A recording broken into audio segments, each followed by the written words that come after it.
कि कवन कसुरबा हमर देला सन दंड काहे।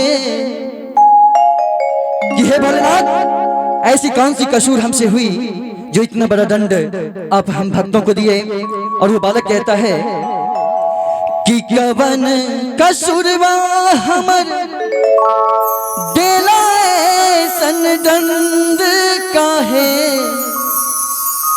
छोड़ के बिहार बाबा गैला झारखंड काहे। छोड़ के बिहार बाबा गैला झारखंड काहे। छोड़ के बिहार बाबा गैला झारखंड काहे।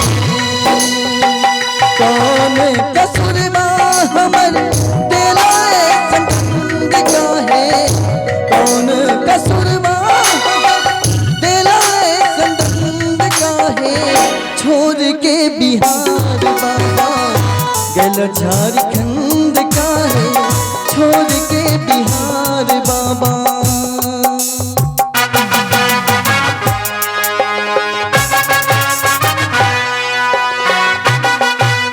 और हमारे जो भी मेरे बहन गाना चाहते हैं वो अपने नामों की घोषणा करवा लें।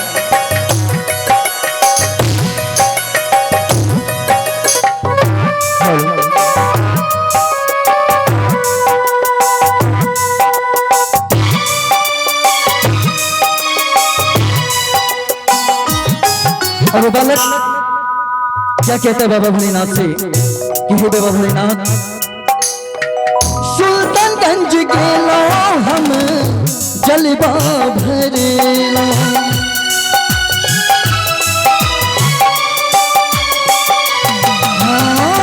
सुल्तानगंज गेलो हम जलवा भरेला।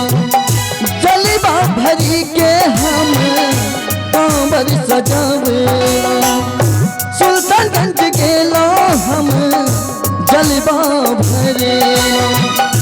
जलवा भरी के हम कांवर सजावेला। हमरा के आवत देखी, हमरा के आवत देखी कैला गेट बंद काहे। छोड़ के बिहार बाबा गैला झारखंड काहे। छोड़ के बिहार बाबा गैला झारखंड काहे। छोड़ के बिहार बाबा।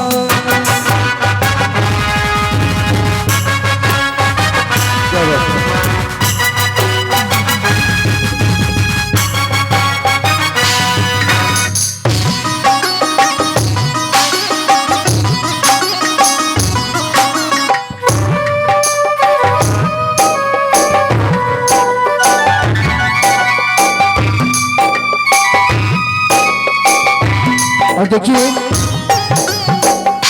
एक माँ बाप अपने जीवन में क्या कहलाते हैं। जिन्हें हम गुरु मानते हैं वो उन्हें गुरु मानते हैं। और वो कौन है? तो हमारी माता पिता। क्योंकि कहा गया कि हे माँ, जब सो तो आंखों में सपना मेरी माँ का हो। जब सो तो आंखों में सपना मेरी माँ का हो। जब जगूं तो सामने चेहरा मेरी माँ का हो। मर भी जाऊं तो कोई गम नहीं, क्योंकि अगर कफन के जगह चुनरिया मेरी माँ का हो। और इसलिए कहना है, माई के सरनिया में पाई सुख चैन माँ।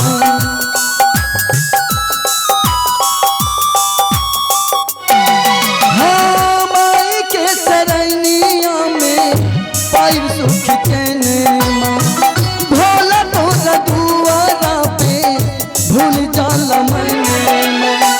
माई के सरनिया में पाई सुख चैन माँ। भोला तोरा दुआरा पे भूल जाला मन।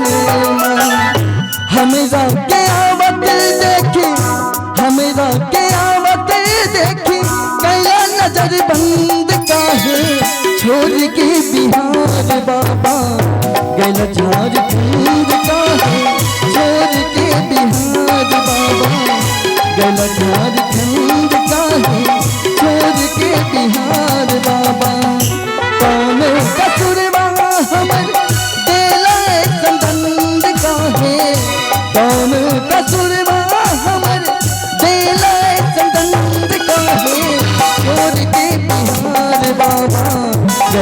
झारखंड काहे छोड़ के बिहार बाबा, गैला झारखंड काहे छोड़